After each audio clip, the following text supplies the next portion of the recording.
There has to be an economic impact potentially, though, when a city like Milwaukee loses a superstar like Giannis. Yeah, I mean, certainly look at Deer District, look at Pfizer Forum. It's kind of like the house that Giannis built. It's the end of an era. The Bucks trading Giannis Antetokounmpo to Miami in a long-anticipated move. This as World Cup fever intensifies across the U.S. The United States' next game, Wednesday. To talk about it all, let's bring in Alex Lasry, a former Bucks executive and currently chair of the World Cup New York, New Jersey host committee. Hey, Alex, busy time for you. Good to see you. Good to see you guys. Thank you. Let's first quickly start with Giannis. You and your family were on the business side of this for many years. Should anyone here in Wisconsin be surprised by this trade that happened this past week?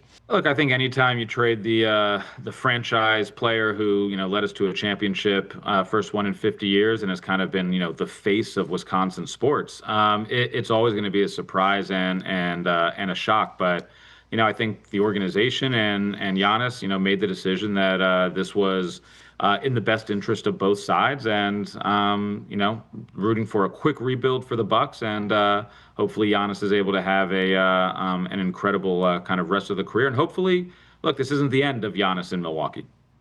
Alex, have you by chance had the chance to speak with Giannis since the trade? I haven't spoken to him directly, so can't speak to only can see what he's kind of commented on some social media and everything. But this is kind of the first time that he's had an off season without Eurobasket or anything like that. So hopefully he's going to be well rested. And look, I'm always going to root for Giannis, and so hopefully he has a really great season, except for when he's playing the Bucks.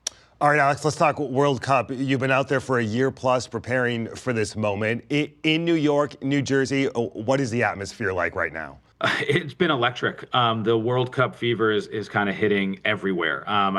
We've had 4 games in New York, New Jersey. I went to Seattle to watch Team USA. Had about 10 friends from Milwaukee all come. So Milwaukee invaded in Seattle. Probably took all the beer sales there if they were up.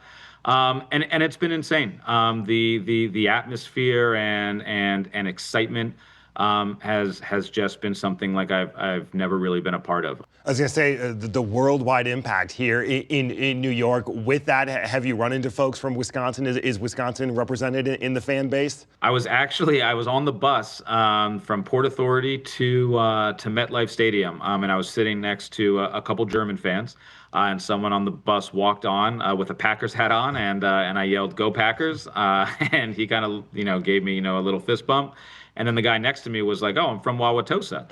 And I, introduced myself, and he was like, "Oh, the Bucks guy." And so I was like, "Yeah, now the World Cup guy." So it's been great seeing people from all over the world and all over the country, right? And just kind of course, happened to just be sitting on the Port Authority bus next to a Wauwatosa family. Of course. Always the Wisconsin connection. There are reports that hotels in New York City are at 90% capacity. You mentioned the fans that are traveling all across the country for some of these games. What is the impact of the World Cup nationwide? So I think you're looking at over, FIFA's projected over $40 billion of economic impact to the United States just as a result of the World Cup. But I think, more importantly, I think there's a couple things that we really want to see. We want this World Cup to do what the Dream Team did for basketball around the world in '92. Hopefully this World Cup inspires the next generation of athletes to go play soccer and to help deliver that U.S. soccer World Cup championship that we've been longing for. And then, hopefully this also shows that if you want to have the greatest sports and entertainment event in the world, you're going to do it right here in the United States. It's been 30 years since we've hosted a World Cup. We're entering a sports decade now with the World Cup, the Olympics. We've got a rugby championship, a women's World Cup, a Winter Olympics.